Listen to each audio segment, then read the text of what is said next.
क्या आपने कभी लंबे समय तक एक पैर पर खड़े होने की कोशिश की है? मुश्किल है ना? अब एक दिलचस्प तथ्य सुनिए। बाजार के रिटर्न का एक बड़ा हिस्सा सिस्टमैटिक फैक्टर्स जैसे मूल्य, गति, गुणवत्ता या विकास से आता है। लेकिन कोई भी एक फैक्टर हमेशा आगे नहीं रहता। केवल एक फैक्टर पर निर्भर रहना वैसा ही है जैसे एक पैर पर संतुलन बनाने की कोशिश करना। यह जोखिम भरा है और आपको असुरक्षित छोड़ देता है। नमस्कार और एसबीआई क्वांट फंड पर इस प्रस्तुति में आपका स्वागत है। आज का निवेश का खेल स्टॉक्स चुनने या बाजार के समय का अनुमान लगाने के बारे में नहीं है। यह अनुशासित और डेटा आधारित निर्णयों पर आधारित है। एसबीआई क्वांट फंड अपनी मल्टी फैक्टर रणनीति के साथ गति, मूल्य, गुणवत्ता और विकास जैसे फैक्टर्स को गतिशील तरीके से जोड़कर एक संतुलित पोर्टफोलियो तैयार करता है जो अस्थिरता को संभालता है और अवसरों का लाभ उठाता है। आइए सबसे पहले समझते हैं कि फैक्टर इन्वेस्टिंग पारंपरिक निवेश से कैसे अलग है। यह स्लाइड पारंपरिक निवेश और फैक्टर निवेश के बीच 4 मुख्य पहलुओं, निर्णय लेने, विविधता, जोखिम प्रबंधन और निवेश शैली में प्रमुख अंतर को दिखाती है। फैक्टर निवेश यह एक व्यवस्थित, नियम आधारित दृष्टिकोण अपनाता है जो मूल्य, गति, गुणवत्ता और विकास जैसे फैक्टर्स में विविधता लाता है। यह अनुशासित पुनर्संतुलन के माध्यम से निरंतरता सुनिश्चित करता है और भावनात्मक पूर्वाग्रहों को समाप्त करता है। पारंपरिक निवेश यह मुख्य रूप से फंड मैनेजर्स के निर्णयों पर निर्भर करता है जो व्यक्तिनिष्ठ निर्णयों और अस्थिरता को जन्म दे सकता है। आइए देखें कि अलग अलग फैक्टर्स कैसे प्रदर्शन करते हैं और उन्हें एक साथ मिलाना क्यों एक अधिक प्रभावी रणनीति है। जैसा कि आप देख सकते हैं, फैक्टर्स के प्रदर्शन में एक चक्रीय प्रवृत्ति होती है। कोई भी एक फैक्टर समय के साथ लगातार आगे नहीं रहता। उदाहरण के लिए 2018 से 2022 के बीच पहले 3 वर्षों में गुणवत्ता फैक्टर ने अच्छा प्रदर्शन किया और मूल्य फैक्टर सबसे खराब था। हालांकि 2021 और 2022 में यह बदल गया जब मूल्य ने बेहतर प्रदर्शन किया और गुणवत्ता को कमजोर प्रदर्शन का सामना करना पड़ा। एक मल्टी फैक्टर दृष्टिकोण ऐसे जोखिमों को कम करता है, विभिन्न फैक्टर्स को मिलाकर एक संतुलित पोर्टफोलियो बनाता है जो मंदी को सहन कर सकता है और बदलती बाजार स्थितियों के साथ खुद को बेहतर तरीके से अनुकूलित करता है। प्रत्येक फैक्टर की अपनी अनोखी जोखिम रिटर्न प्रोफाइल होती है। बाईं ओर का चार्ट विभिन्न फैक्टर्स की अस्थिरता को दर्शाता है। मूल्य फैक्टर सबसे अधिक अस्थिर है जबकि गुणवत्ता फैक्टर सबसे कम अस्थिर है। दाईं ओर का चार्ट ऊपर की ओर रिटर्न कैप्चर अनुपात दिखाता है। मूल्य फैक्टर सबसे अधिक ऊपर की ओर रिटर्न कैप्चर करता है। उसके बाद विकास फैक्टर का स्थान आता है। वहीं दूसरी ओर गुणवत्ता फैक्टर गिरते बाजारों में बेहतर प्रदर्शन करता है। मूल्य को उच्च जोखिम और उच्च रिटर्न वाला फैक्टर माना जाता है जबकि गुणवत्ता कम अस्थिरता और स्थिरता प्रदान करने वाला फैक्टर है। इन फैक्टर्स की अलग अलग विशेषताएं मल्टी फैक्टर रणनीति को महत्वपूर्ण बनाती हैं क्योंकि यह जोखिम को विविध करता है। ठीक है, आप अब तक सहमत हो सकते हैं कि एक मल्टी फैक्टर पोर्टफोलियो व्यक्तिगत कारकों के चक्रीय लाभों को जोड़ता है, जोखिमों में विविधता लाता है जो एक एकजुट कोहेसिव रणनीति के माध्यम से रिटर्न बढ़ाते हैं। मल्टी फैक्टर पोर्टफोलियो की एक महत्वपूर्ण विशेषता इसकी टैक्स दक्षता है। सिंगल रणनीति फंड के विपरीत, जहां एक निवेशक को बाजार की बदलती स्थिति के आधार पर फंड स्विच करने की आवश्यकता हो सकती है, जिसके परिणाम स्वरूप टैक्स संबंधित टैक्सेबल घटनाएं होती हैं। वहीं मल्टी फैक्टर रणनीति एक ही फंड के भीतर पोर्टफोलियो को पुनः संगठित करती है। इस प्रकार टैक्स देयता को कम करती है और समग्र टैक्स दक्षता में सुधार करती है। अब आइए एसबीआई मल्टी फैक्टर मॉडल और इसे संचालित करने वाले 4 प्रमुख फैक्टर्स गति, मूल्य, गुणवत्ता और विकास पर एक नजर डालें। गति उन स्टॉक्स को लक्ष्य करता है जिनका हाल का प्रदर्शन मजबूत रहा है और यह उम्मीद करता है कि पिछले विजेता अपनी बढ़त जारी रखेंगे। मूल्य ऐसे स्टॉक्स पर ध्यान केंद्रित करता है जो बाजार में कम आंके गए हैं और बाजार के सही होने पर महत्वपूर्ण रिटर्न के अवसर प्रदान करते हैं। गुणवत्ता ऐसी वित्तीय रूप से मजबूत कंपनियों में निवेश करता है जिनकी बुनियादी संरचना ठोस है और जो बाजार की अस्थिरता के दौरान स्थिरता और लचीलापन प्रदान करती है। विकास ऐसी कंपनियों की पहचान करता है जिनमें मजबूत कमाई की संभावना होती है और जो तेजी से विस्तार के लिए तैयार होती हैं। इन फैक्टर्स को एकीकृत करके यह मॉडल बदलती बाजार परिस्थितियों के अनुसार फैक्टर्स का संतुलन बनाता है और जोखिम को प्रबंधित करते हुए रिटर्न को अधिकतम करने का लक्ष्य रखता है।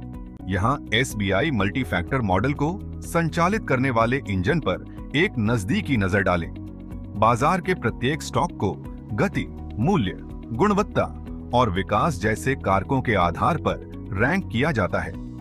इन रैंकों को मिलाकर एक समग्र क्वांट रैंक तैयार की जाती है जो पोर्टफोलियो में शामिल किए जाने वाले स्टॉक्स को तय करती है।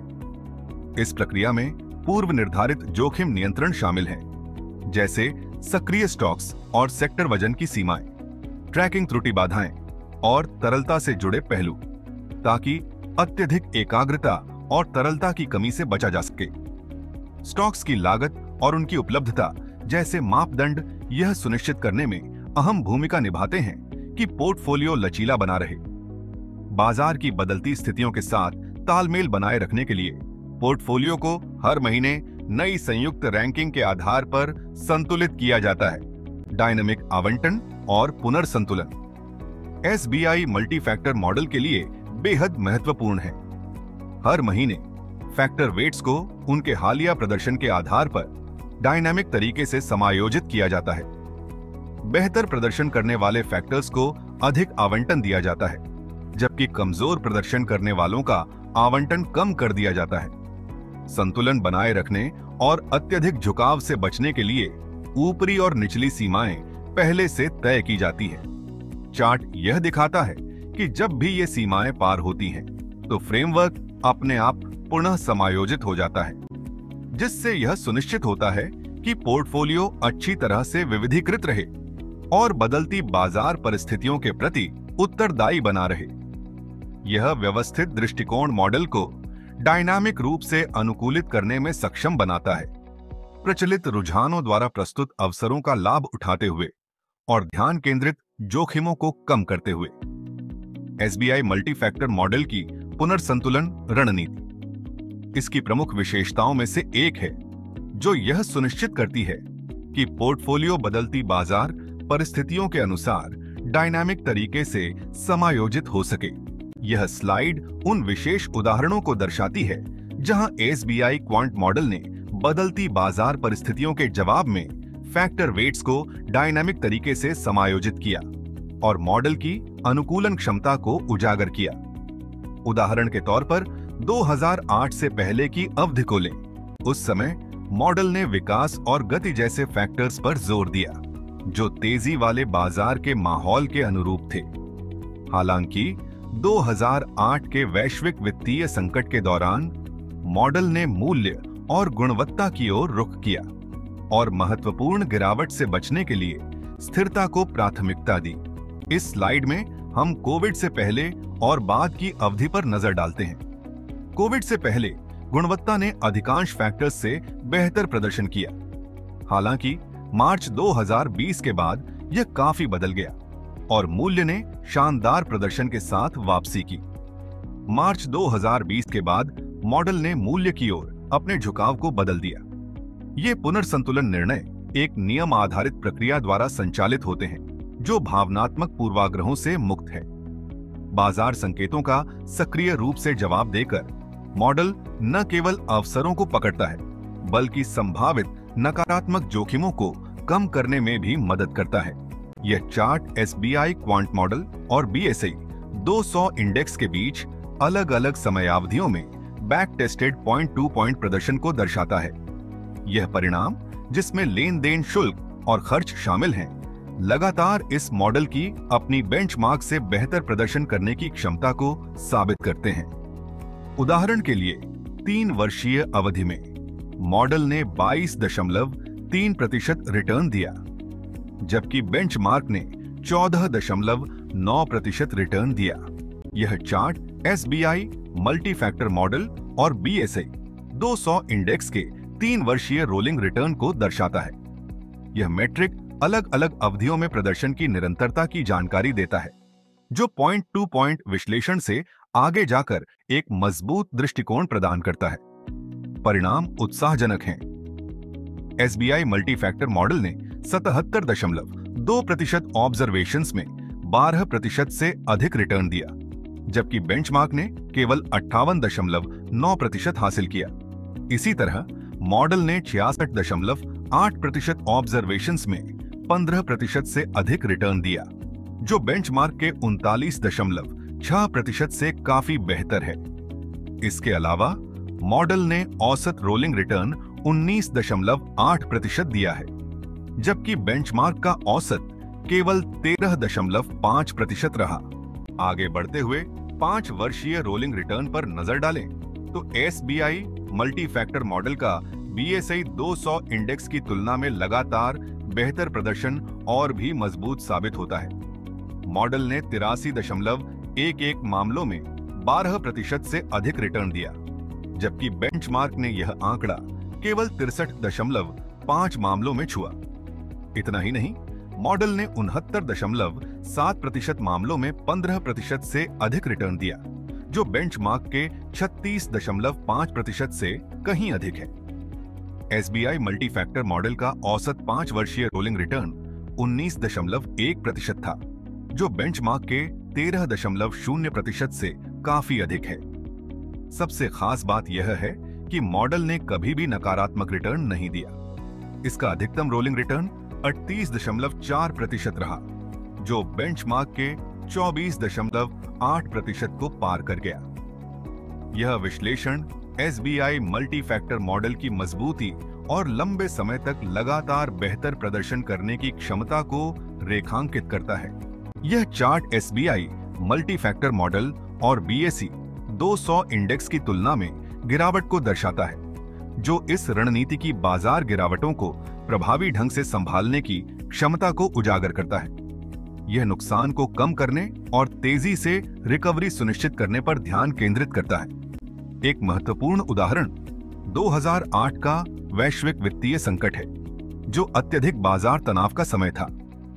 उस दौरान एसबीआई मल्टी फैक्टर मॉडल ने बेंचमार्क की तुलना में काफी कम गिरावट का अनुभव किया, जो प्रतिकूल परिस्थितियों में इसकी मजबूती को दर्शाता है।